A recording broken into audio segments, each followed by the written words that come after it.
Hi, I'm Ros Gervais. I am a business coach for new and rising artists, and I help my clients to develop the confidence to show up as an artist, sell their work, and also master your marketing so you can build a fulfilling art career and get paid to do what you love, even if you're self-taught and have no idea about the business side of art. Now, I'm also a practicing modern botanical painter myself with work in 3 Australian galleries. I have first-hand experience in building an art business from scratch and developing a passion for art into a 6-figure multiple income stream business that I love.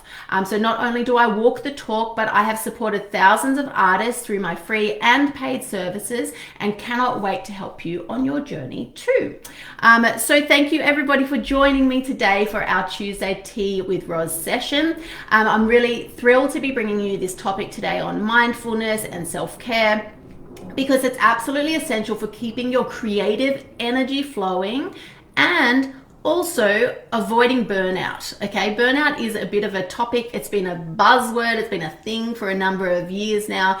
And I wanted to help you to set yourself up to prevent experiencing that in your business and also just in your life in general. Okay, so I am bringing this topic to you from a place of experience. Over the years, I've noticed a few things, 2 in particular that connect to the topic today. So number 1 is we cannot actually be creative when our nervous systems are under stress. I don't know if you've noticed that. So if you don't feel supported, if you don't feel safe, it's really hard to be creative because creativity involves risk taking.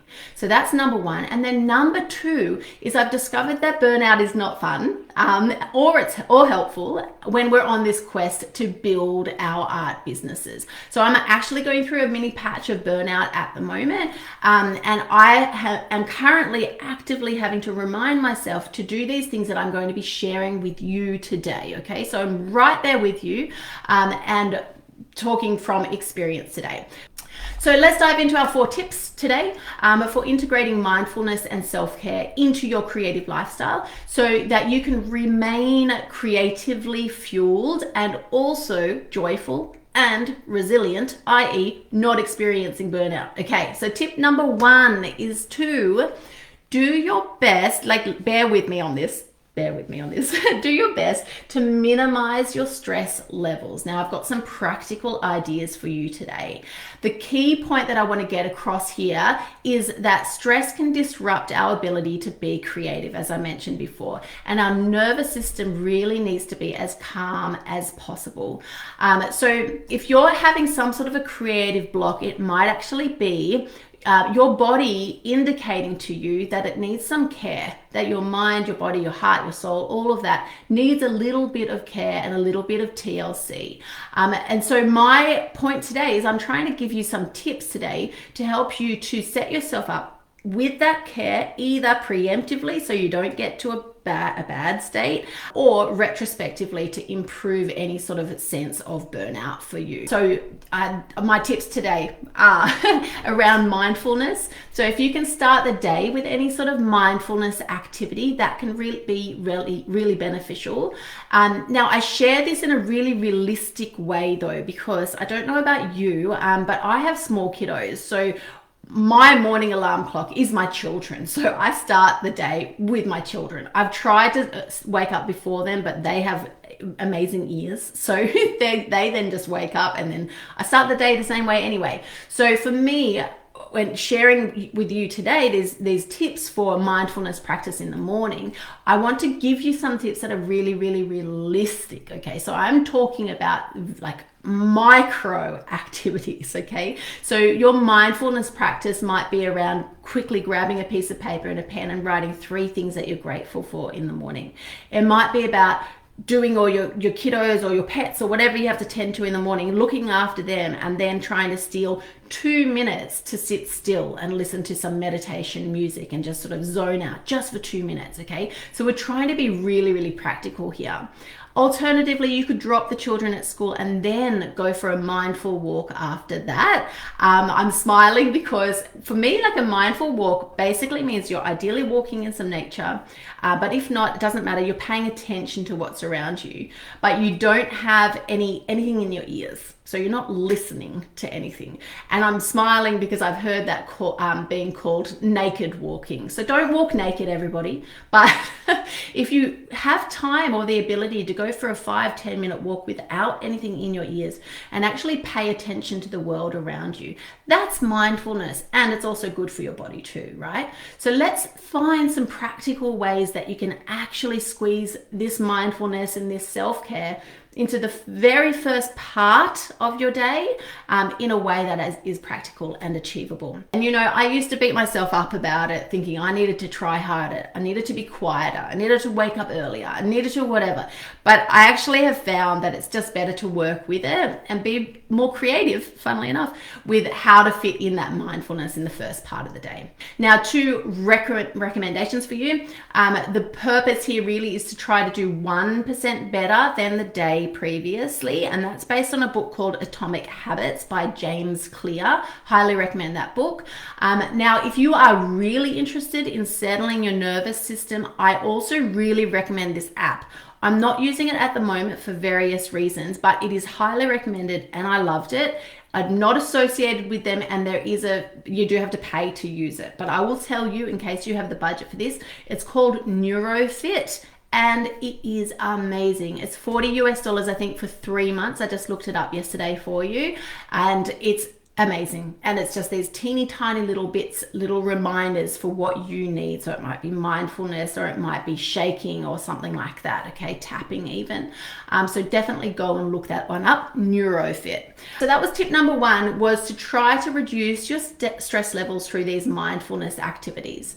The second one is around setting boundaries to avoid burnout. Now, I'm a very open human and boundaries are not my strong suit. So this reminder, as I said, is here for me as well.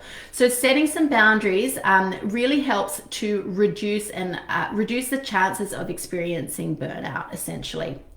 So if you can set limits in your world, it is actually a form of self-respect, and it can preserve your energy for your creativity, for your art practice, and also for the other people that we love, right? Because we need to look after ourselves so we can look after other people, okay? It's really, really important.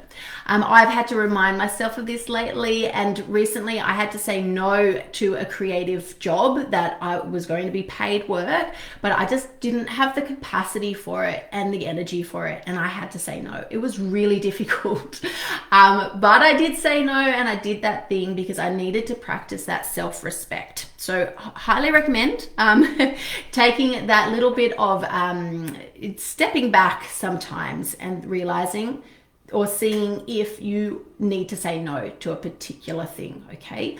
So one tip for you on this one today is to think about your full life, your whole life, and if there is anywhere that you might need to set a boundary. So it might be around saying no to extra commitments like I just shared then, or carving out a designated specific time for your art making each and every week or day, whatever suits your schedule.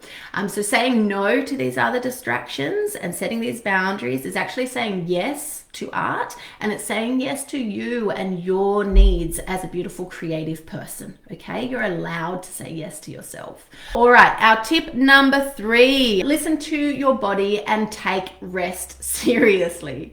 Does that make anyone laugh, hearing that from me? You're going to have to hear me out on this one, because most of you do know that I don't often spruik this whole rest concept, because I'm generally this energizer bunny. I'm always on the go. But what this little period of burnout for me has taught me is that rest is absolutely required. And if you can actually build it into your routine preemptively, you can fuel that creativity that I mentioned before, and also prevent yourself from going into any sort of deep exhaustion. So if you can try to treat rest as part of nurturing yourself as a creative, that will be the key to this one as well.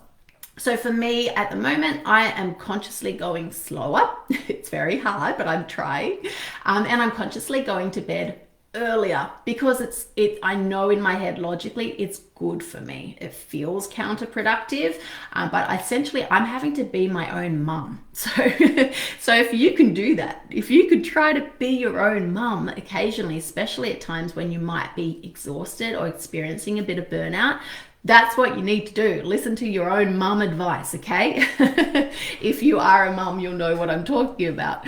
Just make sure you're having enough sleep at night. That's a really, really important one. And then you can also build in some breaks during your creative sessions during your day as well. So it might be a short meditation. I'm talking micro here, like 5 minutes or something like that. A gentle walk around the block, or even just a tea break in the sun to get some vitamin D, okay? Just some little breaks, okay?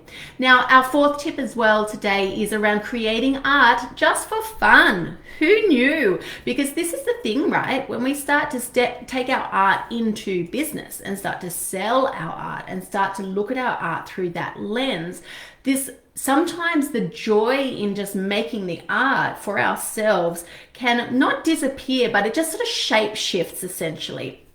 So my fourth tip here is to actually give yourself this permission to play in your art practice, because that can really rejuvenate your creativity. This is why, for example, inside Art for the Heart, we have our monthly art workshops, because they help us top up that creativity. They give us new inspiration, fresh insights, new angles, and they really, really fuel that inner creative. So yes, so if you can get this play into your practice and into your lifestyle, that will be really, really beneficial. And just remember, it's not actually frivolous to play. I know this is a hard thing for some of us. We feel like doing something for ourselves, something that's joyful, is not permitted because we should be working hard. Does anyone else have that mindset? We should be working really, really hard. We shouldn't be stopping. We shouldn't be doing something just for the luxury of it. So if you have that mindset, I invite you to try to flip that on its head, turn that one around, and realize that making art through this lens of play and creativity and joy is actually beneficial for you as a whole human, but it's also beneficial for your art practice, okay? So it's the double. Now, I was wondering if with this one, you can maybe allocate some time weekly for these play sessions. We do actually have in Permission to Paint art prompts every single month. You may have seen them. They're called Sketchbook Sparks. And our lovely moderator, Beck, puts those up in our group. I try to remember to pin them to the top of our Permission to Paint group. And you can use those as inspiration. They will have words like your morning, your favorite drink. And then you can go and grab your sketchbook and just draw out your favorite drink. You could paint it, draw it, use a new medium, try a different technique. You could take a photograph, practice photography, totally up to you. But these are a great invitation to increase that play and experimentation as well. All right, so the main points that I wanted to get across to you today were that stress can impact our creativity and it can also cause burnout. We need to set boundaries to prevent that burnout and also to improve the creativity side of things. It's important to listen to your body and to rest preemptively, ideally, and then also to engage in creative play. Now, this is what I'm doing actively at the moment in my world to try to improve my state, and I hope that this is helpful for you as well. Now, if you are looking for daily reminders to stay mindful and take care of yourself, you may want to go and grab my really, really, really low cost artist affirmations. I will put the link up above this video for you to click on over and go and grab them. They are custom designed by me with the help of my team, and they are only $4.95 Australian dollars. So I'll pop the link up above for you to go and grab those if you are interested in integrating some creative affirmations into your practice and your day. That is all from me today, my lovelies, but please do let me know, what are you going to put into practice from our chat today? Is there one of the 4 tips that you need to turn the dial up a little bit in your own art practice? Let me know, even if you're catching this as the replay, because I would absolutely love to know what you're going to do to improve your art business. Now, also did want to just drop in quickly as well that I do run these Tuesday tea sessions every second week inside Permission to Paint. So make sure you're here, pop it in your diary. I'm trying to put them now in Permission to Paint as an event so that you can RSVP and then get an automated reminder. So I would continue doing that. I only really have a break on the fortnightly routine during school holidays here in New South Wales, Australia, because that's my family time, and I'm trying, again, you know, whole human, trying to carve out that time for my family and my children. All right, lots of love from me to you, and I will catch you super soon. Mwah. Bye. Have a lovely week.